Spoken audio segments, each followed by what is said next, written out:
स्थिति जहां पर हम सभी दृष्टिकोण हमने ऐसा अपनाया है जहां तक हम एक व्यापक उपलब्धियों के साथ सभी को सभी चीजें दें। देखिए, वैसे देखिए, धर्मनिरपेक्षवाद वास्तव में यह हमारी क्रियाओं में है। हमने भ्रष्टाचार को खत्म किया है और हमने साथ ही साथ भाई भतीजावाद को भी खत्म किया है।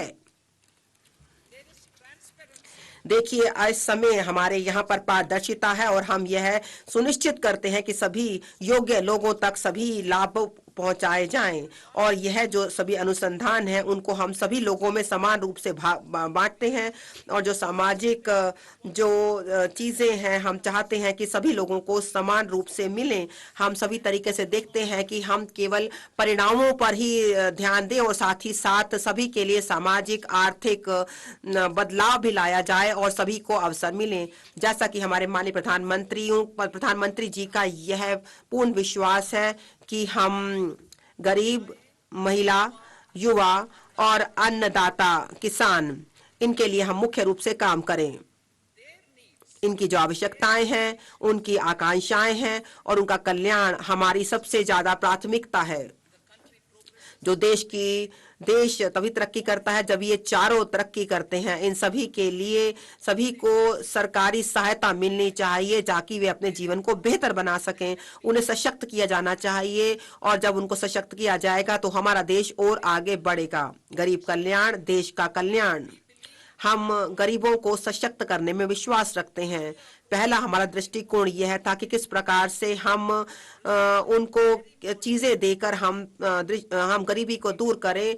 जब गरीब सशक्त बनता है इस और वह भागीदार बनता है सभी विकास गतिविधियों में, तब सरकार की जो शक्ति है वह आम जनता तक पहुंचती है। सबका साथ की जो हम बात कर रहे हैं, पिछले 10 वर्षों के दौरान तो सरकार ने 25 करोड़ लोगों को यह सभी सहायता दी है और हमने विविध प्रकार की गरीबी से उन्हें छुटकारा दिलाया है। हमारी सरकार के प्रयासों के कारण अब सभी जो ऊर्जा है और लोगों के सशक्त जो विकास है वह सब मिलकर आगे बढ़ रहा है और वास्तव में वह उनसे गरीबी से उन्मुक्त कर रही हैं। जहां तक सीधे लाभ ट्रांसफर की योजना है 34 लाख करोड़ की, वह भारत सरकार की प्रधानमंत्री जनधन अकाउंट के माध्यम से, उसकी वजह से 2.7 लाख करोड़ की सरकार की जो सेवाएं हैं जो उसके बचते हैं वह अभी तक आई हैं और इसे हमने अभी तक इसमें देखा है कि किस प्रकार से जो पहले लीकेज हुआ करती थी इनमें वह रुक पाई हैं और जो हमारे पास बचत हुई है वह गरीब कल्याण के लिए ज्यादा से ज्यादा उनका उपयोग हो रहा है। प्रधानमंत्री स्वनिधि, इसने 78 लाख जो सड़क पर काम करने वाले वेंडर्स हैं उनको सहायता प्रदान की है, उनको पैसा दिया है। 78 लाख वेंडर्स में से 2.3 लाख को तीसरी बार हमने क्रेडिट दिया है, उधार दिया है, पैसा दिया है।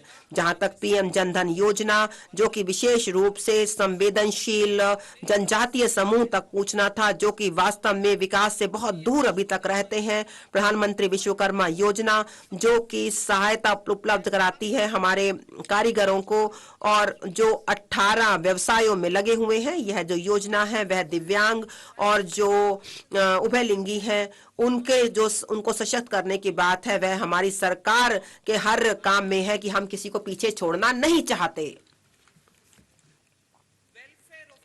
अन्नदाता का कल्याण, जो किसान है वह हमारे अन्नदाता है। हर वर्ष पीएम किसान सम्मान योजना के तहत प्रत्यक्ष वित्तीय सहायता दी जाती है 11.8 करोड़ किसानों को, जिसमें छोटे और मध्यस्थ किसान भी शामिल हैं। जहां तक फसल बीमा का संबंध है वह 4 करोड़ किसानों को पीएम फसल बीमा योजना के तहत दी जाती है।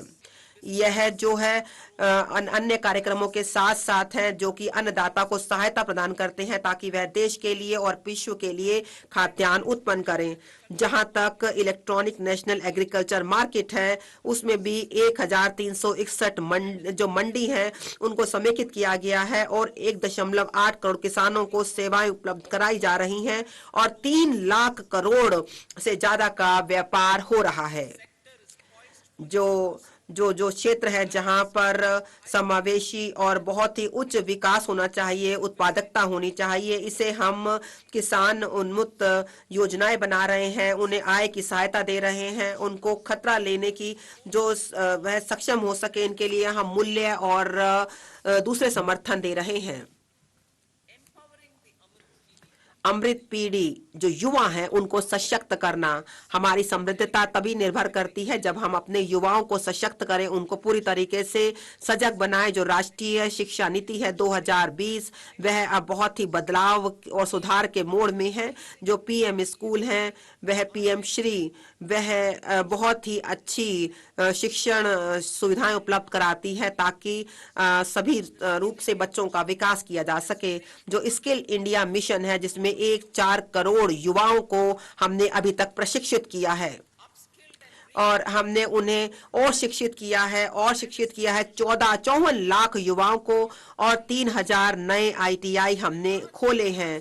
भारी संख्या में जो नए संस्थान हैं जो उच्च शिक्षा के हैं, जिसमें 7 आईआईटी, 16 ट्रिपल आईटी हैं, 7 आईआईएम हैं, 15 एम्स हैं और 390 विश्वविद्यालय हैं जिनको हमने अभी तक खोला है।